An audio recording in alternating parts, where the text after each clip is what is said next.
നമസ്കാരം. ഭസ്മാസുരന് വരം കൊടുത്തതുപോലെ സ്വാഗതം വക്രദൃഷ്ടിയിലേക്ക്. 2 സ്വാശ്രയ കോളേജുകൾ സമം ഒരു സർക്കാർ കോളേജ് എന്ന സമവാക്യം പറഞ്ഞ് സ്വകാര്യ മേഖലയിൽ പ്രൊഫഷണൽ സ്വാശ്രയ കോളേജുകൾക്ക് അനുമതി നൽകിയത് AK ആന്റണി മുഖ്യമന്ത്രിയായിരിക്കുന്ന കാലത്താണ്. ചില മെഡിക്കൽ മാനേജ്മെൻറ്റുകൾ 50% സീറ്റുകൾ സർക്കാരിന് വിട്ടുകൊടുക്കാതെ മുഴുവൻ സീറ്റിലും സ്വന്തമായി പ്രവേശനം നടത്തിയപ്പോൾ ആന്റണിക്ക് ചതി മനസ്സിലായി. കോളേജുകൾ നടത്താൻ യോഗ്യതയില്ലാത്ത കള്ളുകച്ചവടക്കാർക്കു വരെ NOC നൽകി. ഭസ്മാസുരന് വരം കൊടുത്ത ശിവനെ പോലെ AK ആന്റണി പശ്ചാത്തപിക്കുകയാണ് ഇപ്പോൾ. ഈ ഭസ്മാസുരനെ പിടിച്ചുകെട്ടാൻ മോഹിനി വേഷമണിയാൻ KSU ഉൾപ്പെടെയുള്ള വിദ്യാർത്ഥി സംഘടനകളോട് ആവശ്യപ്പെടുകയാണ് AK ആന്റണി.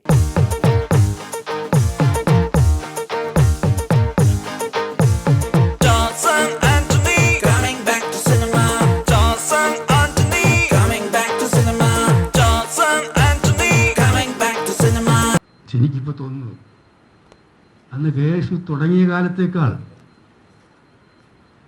ഞാൻ ഉൾപ്പെടെയുള്ള തലമുറ പ്രവർത്തിച്ചിരുന്ന കാലഘട്ടത്തേക്കാൾ ഇന്ന് വിദ്യാഭ്യാസ രംഗം തകർച്ചയില്ല.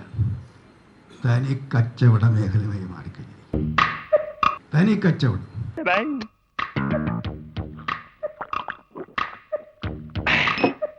സ്വാശ്രയ മേഖലയായാലും കൊള്ളാം, എയ്ഡഡ് മേഖലയായാലും കൊള്ളാം.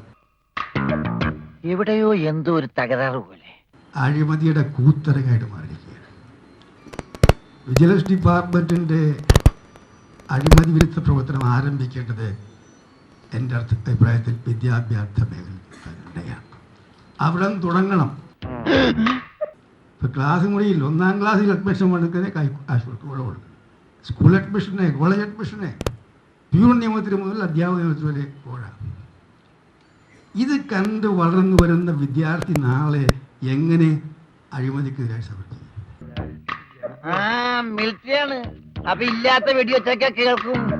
ചില മാനേജ്മെന്റുകൾ പിടിച്ചുപറി നടത്തുകയാണ്, കൊള്ള നടത്തുകയാണ്. കേരളത്തിൽ ഒരു ശക്തമായ സമരം ചെയ്യേണ്ട മേഖല വിദ്യാഭ്യാസ മേഖല തന്നെയാണ് എൻ്റെ അഭിപ്രായം.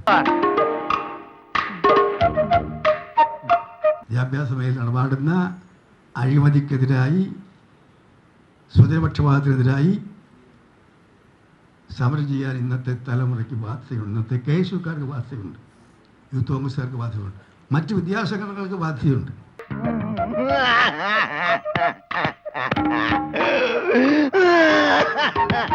സ്വാശ്രയ മേഖലയായാലും കൊള്ളാം, എയ്ഡഡ് മേഖലയായാലും കൊള്ളാം. പ്രഭാകര, ആ പഴയ പ്രഭാകരൻ തന്നെയാണോ ഈ സംസാരിക്കുന്നത്? 7 വർഷങ്ങൾക്ക് മുമ്പ് വിജയവാഡയിലെ കാസിനോ ഹോട്ടൽ വെച്ച് മാർവാടിയെ തല്ലിച്ചതച്ച് ഇടയിലുണ്ടായിരുന്ന 4 ലക്ഷം രൂപ നമ്മൾ പങ്കിട്ട് ആ സൗഹൃദമൊക്കെ താൻ ഇത്ര പെട്ടെന്ന് മറന്നോ?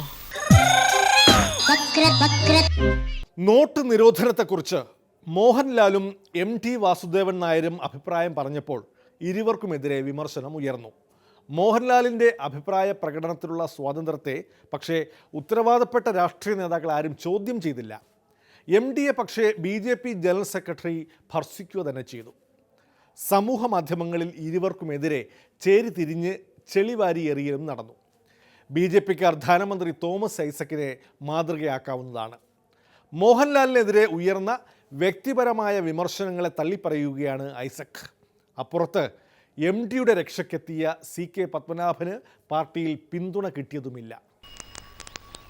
ഉദ്ഘാടനത്തിന് മോഹൻലാലാണ് വരുന്നത്. എല്ലാവരും നേരത്തെ എത്തിയോ കേട്ടോ? സുപ്രസിദ്ധ സിനിമാ താരം മോഹൻലാൽ ഉദ്ഘാടനം ചെയ്യുന്നു.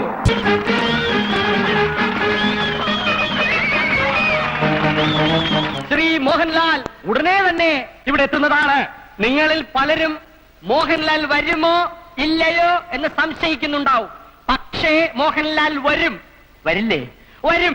മോഹൻലാൽ ശരിക്കും വരുമോ ചേട്ടാ? ഇത് നല്ല ചോദ്യം. മോഹൻലാൽ വരുമോ? ഞാൻ പിന്നെ കള്ളം പറയുമോ? കുഞ്ഞുസി ചേട്ടൻ ഒരു വാക്ക് പറഞ്ഞാൽ എനിക്ക് പോരാതിരിക്കാൻ പറ്റും ചേട്ടാ. അയ്യോ, വിളി, ഉൾവിളി, ഉൾവിളി.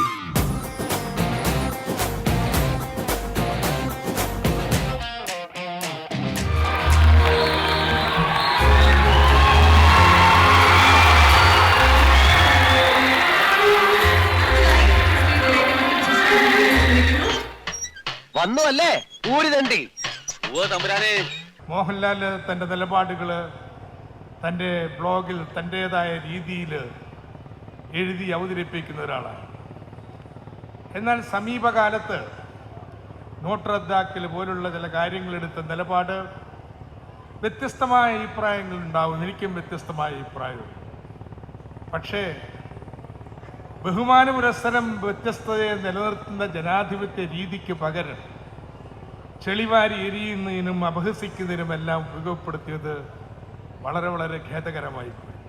ഇവിടെ നമ്മുടെ ഫൈനാൻസ് മിനിസ്റ്റർ ചൂണ്ടിക്കാണിച്ച പോലെ തന്നെ നോട്ട് ഡിമോണിറ്റൈസ് സംബന്ധിച്ചിട്ട് ഇവിടെയുള്ള എല്ലാ രാഷ്ട്രീയ പാർട്ടികളും പത്രങ്ങളും ഒക്കെ തന്നെ അതിനെ വിമർശിച്ചുകൊണ്ട് പറഞ്ഞ അവസരത്തിൽ ഇത് കേരളത്തിൻ്റെ പൊതു അഭിപ്രായം എന്തായാലും ശരി, തൻ്റെ നിലപാട് എന്താണെന്ന് അദ്ദേഹത്തിന് വേണമെങ്കിൽ വെറുതെ ഇരിക്കാം, മൗനം പാലിക്കാമായിരുന്നു. പക്ഷെ ആ നിലപാട് ശരിയാണ്, അത് നാടിന് നല്ലതാണ് എന്ന് തുറന്ന് പ്രഖ്യാപിക്കാൻ ധൈര്യം കാണിച്ചിട്ടുള്ളത് അദ്ദേഹത്തിൻ്റെ പോപ്പുലാരിറ്റിയെ ബാധിക്കുമെന്ന് ചിന്തിച്ചിട്ടില്ല.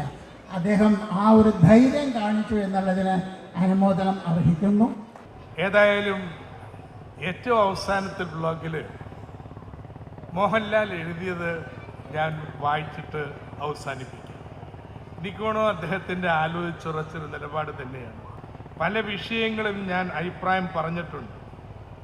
അവയെല്ലാം ഞാൻ എന്ന മനുഷ്യൻ്റെ മധ്യത്തിൽ നിന്നാണ് എഴുതിയത്. എന്നാൽ പലരും അത് പലതരത്തിലാണ് എടുത്തത്.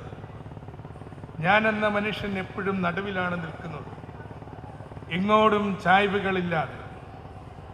എൻ്റെ അഭിപ്രായങ്ങൾ ആളുകൾ അവർക്കാവുന്ന തരത്തിൽ, ആവശ്യമുള്ള തരത്തിൽ വ്യാഖ്യാനിക്കും. എന്നെ അഭിനന്ദിക്കുന്നു, എന്നോട് കലഹിക്കുന്നു, എന്നെ ചീത്ത വിളിക്കുന്നു. അപ്പോഴും ഞാൻ തിച്ച്നാഥ് ഹാൻ എന്നതുപോലെ എൻ്റെ ഉള്ളകത്ത് ഉറച്ചു നിൽക്കുന്നു, ഉറച്ച് ഒരു കാറ്റിലും ഇളകാതെ നിൽക്കുന്നു. അതുകൊണ്ട് ഒന്നും എന്നെ ബാധിക്കുന്നില്ല, എല്ലാം കടന്നു പോകും ശാന്തമായി.